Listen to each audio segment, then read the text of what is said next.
क्या है कि सनातन धर्म पर इतने बड़े संकट हैं और हिंदू जनमानस जो है वो उसके प्रति उसकी कोई चेतना ही नहीं है, उसके प्रति सेंसिटिव ही नहीं है। यूं समझिए कि हमारे मेडिकल साइंस में एक एनेस्थीसिया होता है। एनेस्थीसिया का मतलब कुछ ऐसी दवाइयां, कुछ ऐसी गैसेस पेशेंट को सुंघा दी जाती हैं कि उसकी चेतना समाप्त हो जाती है, उसे दर्द महसूस ही नहीं होता। तो आप उसके शरीर को काटें, उसका गला काट डालें, उसे मार डालें, उसके हृदय का कुछ करें, कोई धमनी काट डालें, कुछ भी उसे पता नहीं चलेगा। तो ये कैसे हुआ कि 10,000 साल पुरानी भारतीय हिंदू संस्कृति इस तरह निश्चेष्ट और निश्चेतन कर दी गई? तो उसके पीछे जब हम कारणों को तलाशते हैं तो सबसे पहला है शत्रु बोध का अभाव, the absence of enemy consciousness. मनुष्य का जो लाखों वर्षों का संघर्ष है उसमें एक बात बिल्कुल स्पष्ट होती है कि मनुष्य ने इस धरती पर अपने जीवित रहने का अधिकार कमाया है।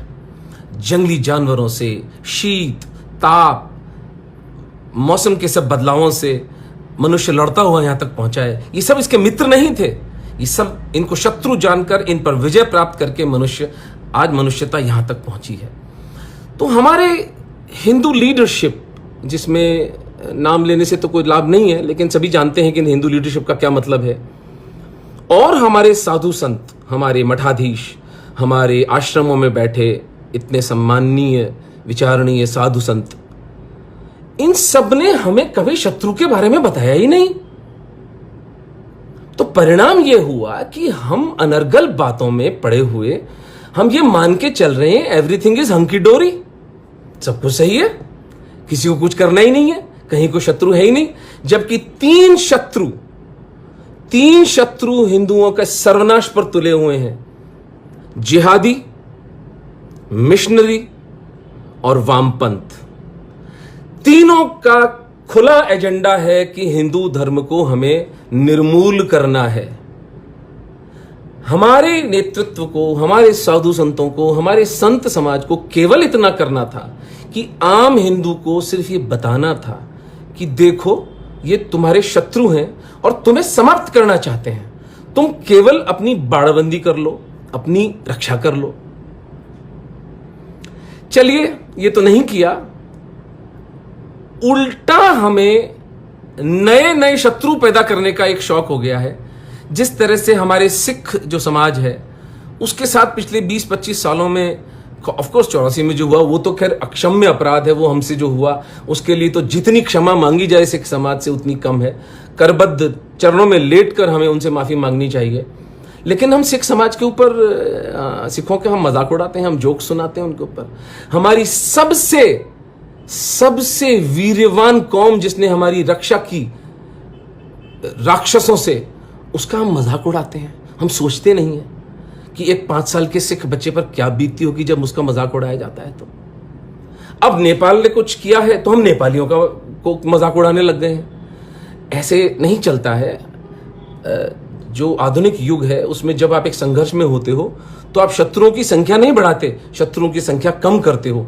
3 शत्रु मैं आपको गिना चुका हूं, उससे अधिक इसको ना बढ़ने दें, यही बुद्धिमत्ता होगी। दूसरा, यौगिक सत्यों को जिस तरह से तोड़ मड़ोड़ कर हमारी लीडरशिप, हमारे नेता हमें सिखाते हैं, सर्वधर्म संभाव, जिसको मैं सर्वधर्म वड़ा पाव कहता हूं। सब धर्म एक नहीं है। ये चैलेंज है मेरा कि आप सबकी जो थियोलॉजी है, यानी जो उनकी किताबें हैं, मूल रूप से जो उनकी किताबें हैं, वहां पर हिंदुओं के लिए क्या शब्दावली, क्या उनके आदेश हैं, वे सार्वजनिक रूप से बोल रहे हैं। आप बोलने में क्यों कतराते हैं? तो सर्वधर्म का वड़ा पाव खाना बंद करें, क्योंकि उस वड़ा पाव में किसी निर्दोष हिंदू बच्ची, किसी निर्दोष हिंदू का रक्त मिला हुआ है। आपके सर्वधर्म वड़ा पाव के चक्कर में कोई निर्दोष बच्ची उठाई जा रही है अपने घर से।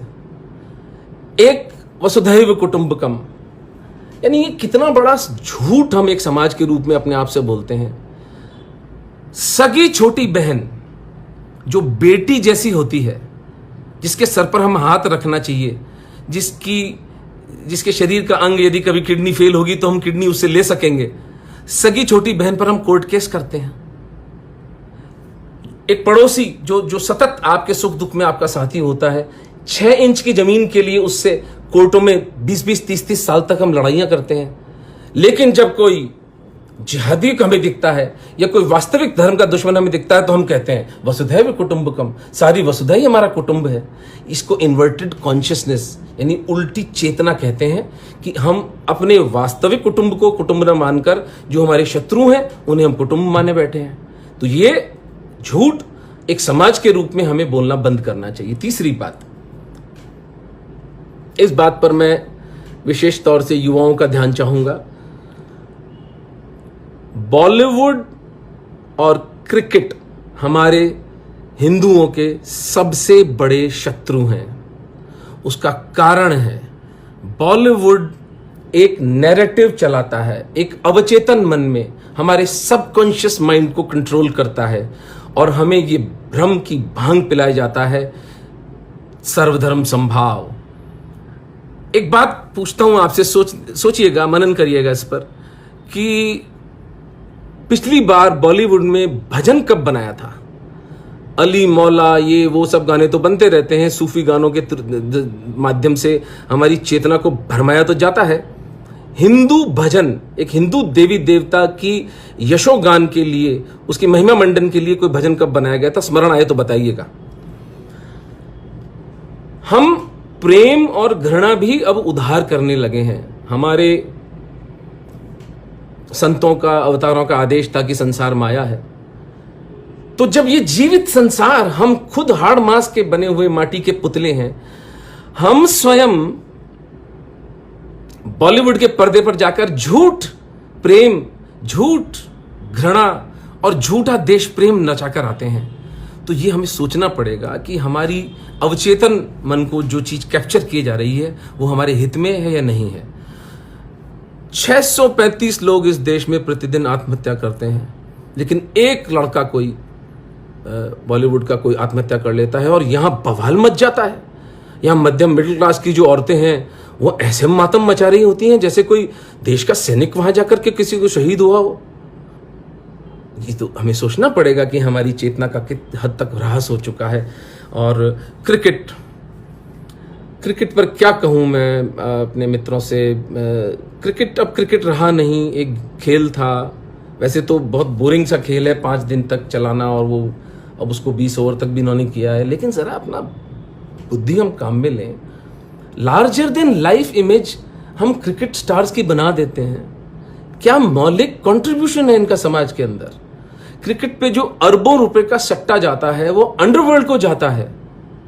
क्रिकेट पर जो पैसा व्यर्थ बर्बाद किया जाता है वह सनातन धर्म में कितना काम आएगा अगर हम किसी अनाथ आश्रम को या किसी हिंदू धर्म की किसी रक्षा के लिए उस पैसे को लगाएंगे। तो इस पर समाज सोचे कि बॉलीवुड और क्रिकेट हमारे शत्रु हैं और हमें इसका बहिष्कार करना चाहिए।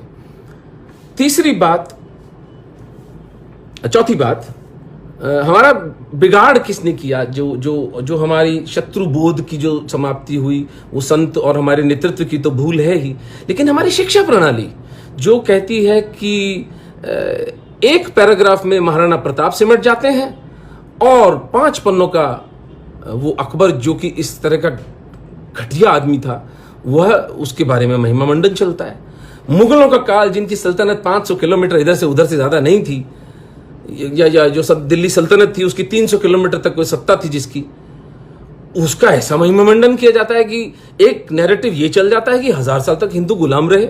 अरे भाई, अगर 1000 साल तक हिंदू गुलाम रहे होते तो फिर आज यहां पर हम हिंदू होते कैसे? एक क्षण के लिए हिंदू गुलाम नहीं रहे, लेकिन हमें पढ़ाया ही जा रहा है क्योंकि वामपंथ ने हमारा पूरा एकेडेमिया, हमारी इंटेलिजेंसिया, हमारी यूनिवर्सिटीज, हमारे कॉलेजेस, हमारा पूरा जो शोध है, सारा जो लिटरेचर है, उसको गिरफ्त में लिया हुआ है। तो समय आ गया है कि हम उसको उनसे छुड़ाएं और इस पागलपन से दूर हों।